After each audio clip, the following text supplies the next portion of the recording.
Welcome to a new Daily Top Askreddit video. Today's topic. What's a life hack so good you almost don't want to share it? Lawyer trick: when arguing about something, ask what their interests, why they don't want something, are rather than their position. Usually it's easier to come to an agreement if you approach a conflict from this angle. Also, conceding a minor point during the argument, "you're right about X," and "I don't disagree with Y," tends to lessen the guard of your opposition and thus making it easier to get what you want out of them. Active listening is key as well. I just saw something similar to this. If you and another person are arguing over who gets a lemon, you'll eventually agree to just cut it in half.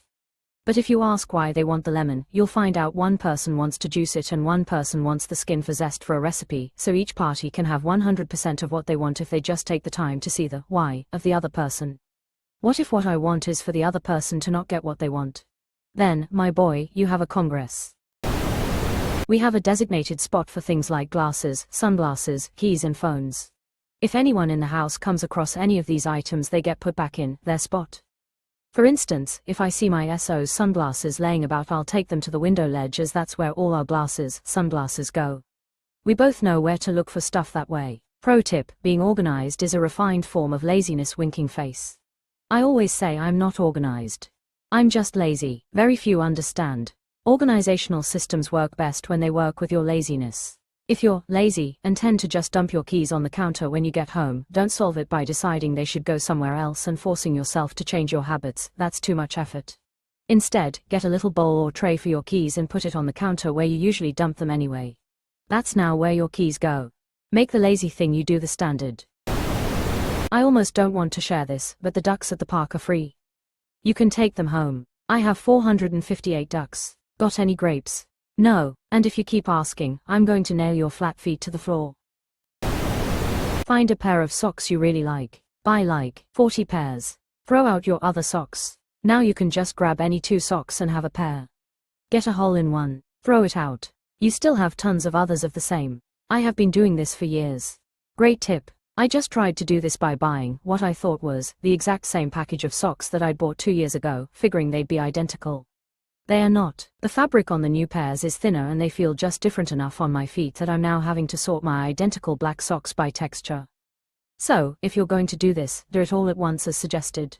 Don't be like me and do it piecemeal. Sorting black socks by texture is definitely a new level of hell to the already torturous, never-ending laundry process. Whenever arguing with someone and it's going round and round trying to come up with a compromise, ask, what does a solution look like to you? Half the time they got no clue, the other half is something you're willing to compromise. It has cut down every single argument in my relationship. I envy that you're arguing with people who want a solution and not just an opportunity to argue. Gift buying tip: ever struggle with what to get people for Christmas, birthdays, or other occasions? I keep a running list in the Notes app on my phone throughout the year. Anytime my friends or family mention something they want, we share an inside joke, or I get inspired, I jot it down under their name. When it's time to buy them a gift, I just check the list. I tell the person that I already purchased the best present ever for them and then let them have a few guesses. Then I buy one of the guesses. Also works great when you can't decide where to go to eat, especially with a significant other. Instead of saying, "Where do you want to go to eat?" which always leads to, "I don't care," say, "Guess where I'm taking you tonight." The top guesses will be the top places they'd like to go. Sodium hydroxide, lye, totally obliterates the indestructible greasy blackness that forms when you burn a pot or an oven tray.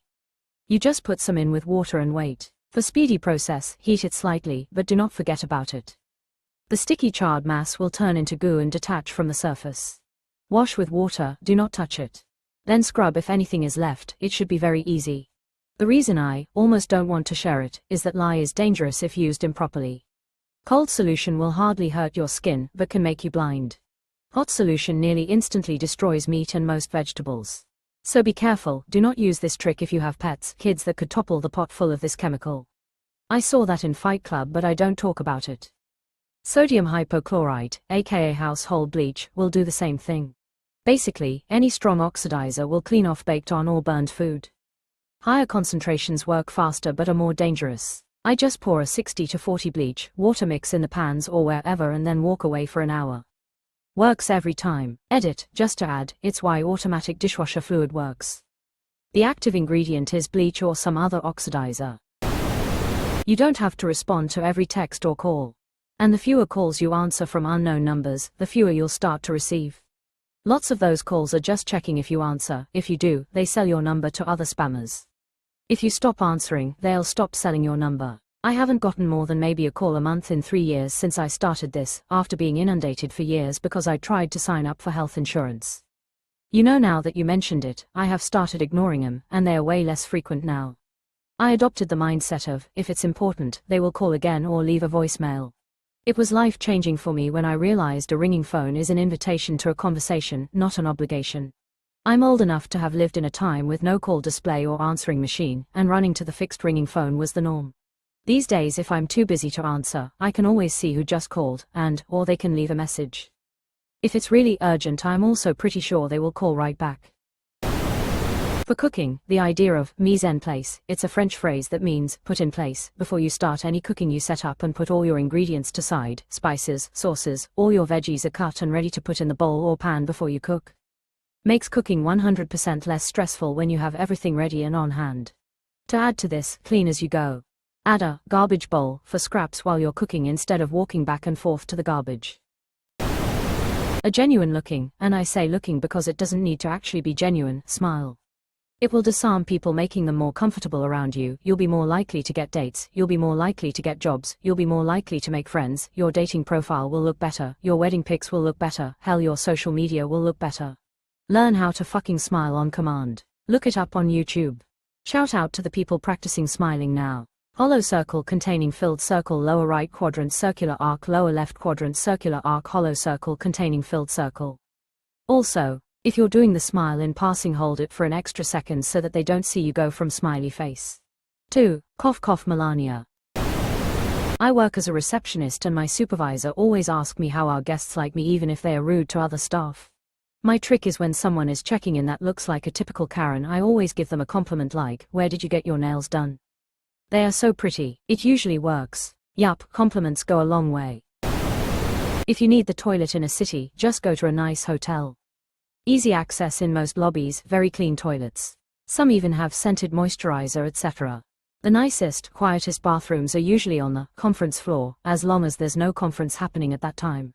The bathrooms are there even if a conference is happening. Be as nice as you can as often as you can. It's a long-term investment that pays. I got my first real job because I remembered a receptionist's name from when I was greeted. I was a good candidate but probably not the best. I stayed for a minute or two after the interview when she walked me out, and apparently that really helped. She told me a few years after I had been there that I was the only candidate that bothered to remember her name, and she told the hiring manager that. Never underestimate what 90 seconds of your time can really mean to somebody. That receptionist probably gets yelled at by 10 people a day that has nothing to do with her, and all it takes is one person being nice to make an impression. Yep, workers with seemingly low status often have their boss's ear. Kindness and interest may get passed along, rudeness definitely will. I create a QR code, e.g., using websites like kifi.org, to make it easier for my guests to access Wi-Fi. No more awkwardly dictating long passwords. On any Android phone, you go to Settings, look up the network and select Share from the settings. This generates a QR code to show to others. In the same line of thoughts, if you have iOS and your guest is using it too, unlock your phone before he tries to connect to your network. It will prompt a share. Then just say yes. Getting up consistently to start your day at a reasonable hour, regardless of intent to go anywhere or do anything, really does give you extra time in the week to get shit done. It's harder to do this in the colder months, though. I'm so damn cozy under the covers. Add a purring kitty or snoring doggo and it's near impossible. I was ready to call out today due to this. Give me $50. If enough people adopt this one simple hack, one of us will be a millionaire. Adblock Origin is a browser extension for Firefox and Chrome which blocks all ads, including ads on YouTube. Cleaning silver jewelry is quite easy. Take some warm water, aluminium foil and baking soda. Put the silver in it, and the chemical reaction will clear it up in a couple of minutes. It does create the stink of sulfur, rotten eggs, so maybe do it outside or in an area you can ventilate.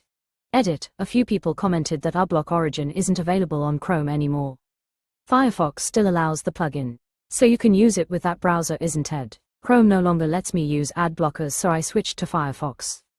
It was really easy to switch. Firefox has a button in its settings that lets you transfer all your Chrome info including bookmarks, save passwords, and history. You can uncheck any of those if you don't want to transfer them as well. Chrome Bandit. Firefox is still king. When your bracelet is too short to close it with one hand because it keeps falling, you can block one of the extremities by inserting a hairpin in the eyelet and hold it with the hand that will wear the bracelet while the other hand grabs the hook. Photo. How did you take that photo? Edit, for the newbies, before there were drones, https://www.reddit.com/r/askreddit/comments/cmwof/hey_reddit_what_tattoos_do_have/c0 are not this again.